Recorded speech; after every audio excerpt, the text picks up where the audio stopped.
It's reported that Emefiele's APC membership and his failure to resign while allegedly plotting to contest the 2023 elections or presidency is now the conversation. And you know how it is where something like that comes to light.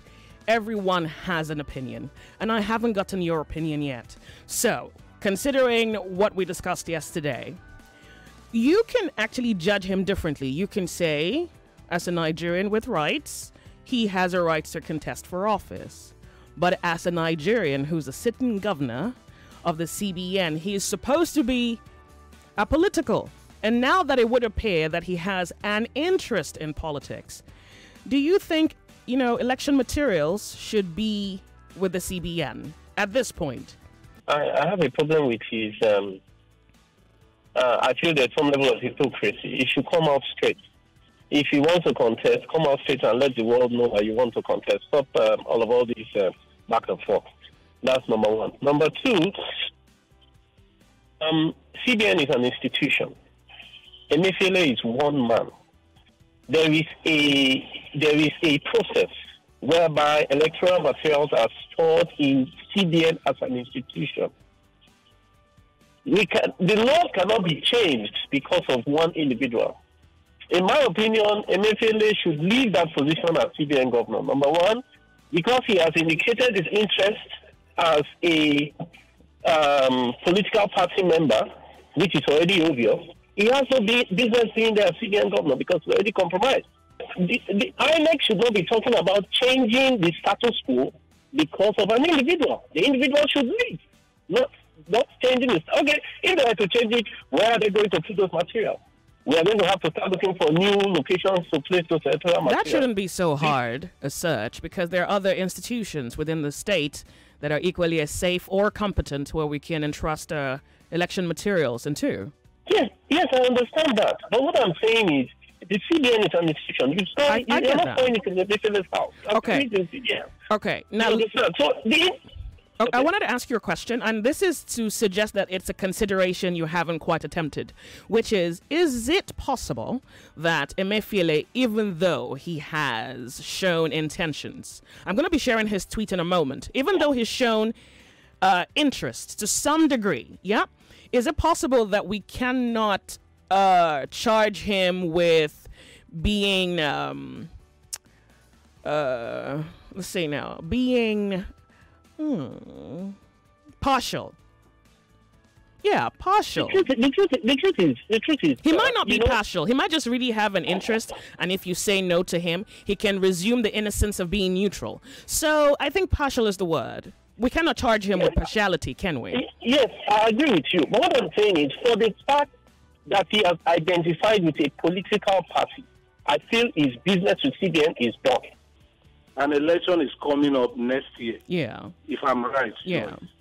And being a CBN governor, he has the right to freeze accounts, monetary policy. He can do anything. But I don't understand, if you ask me. When most of the aspirants wants to contest, they met with the Mr. President. Are you telling me the CBN governor did not inform Mr. President? Wait. Let me see if I can help your memory. According to his tweet, he said farmers gifted him the ticket. They collectively put money together, bought him the ticket, and handed it over.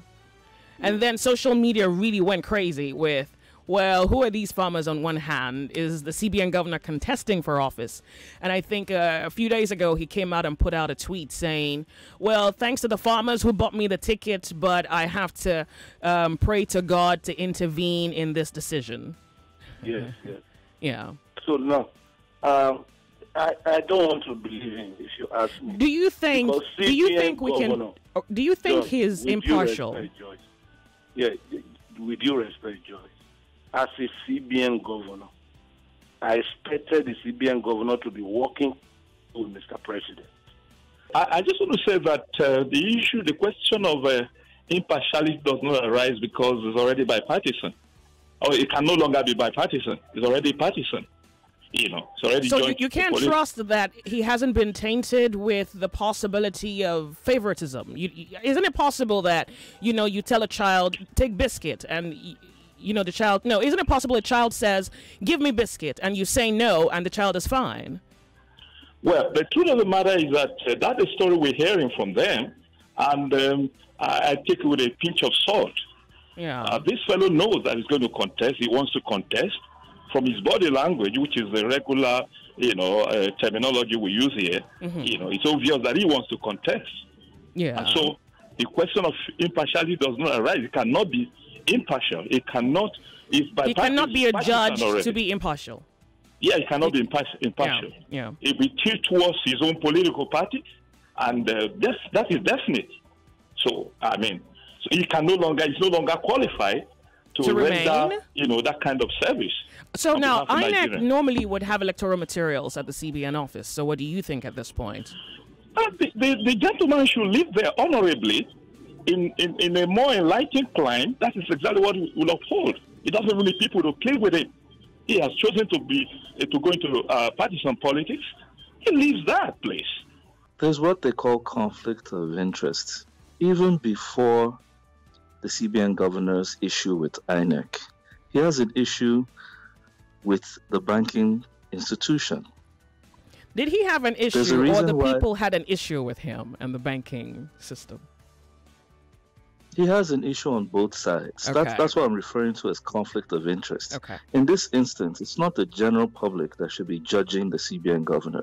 It's the president himself, who literally should say, okay, because you have indicated interest, you cannot man that role. Like one of the earlier callers said, the institution is bigger than the personality. Mm-hmm. It's not a bad judgment against him, but you must understand that the spirit behind conflict of interest is the possibility of someone doing something that is not going to be in the interest of that institution or people. So like you asked, is he going to do anything to the ballot box? We don't know. You might not know. But you don't give room for that opportunity. That was exactly the question. Exactly. How we judge it.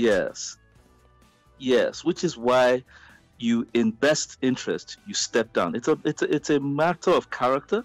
It's a matter of high moral calling. Are you getting what I'm saying? Yeah.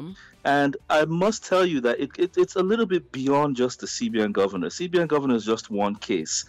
The Section 82 or 84 that is presently being debated in court is speaking to appointed officers stepping down before the election.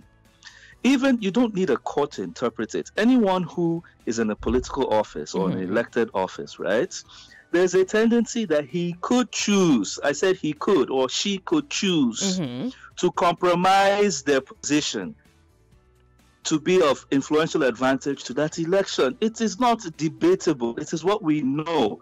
My problem is that as a country, we have allowed our government and our governance to get so compromised that we allow such instances to take place. The CBN governor is an APC member now. Since 2021. Hey. Now, let me come again. If you are going out with your younger sister and somebody is beating her, and you have your money in the one hand, and you have a weapon in the other hand, can you allow that person to go free? No. Either you use your money and your weapon and make sure you help your sister and beat that person. Okay. CBN governor cannot be there as an APC member, and the PDP and other parties will be contesting. Him will use all the last blood he has to support APC to win. Are you saying at this point we cannot judge him to be neutral? That trust we have on him before is gone. To be neutral has been buried. All right.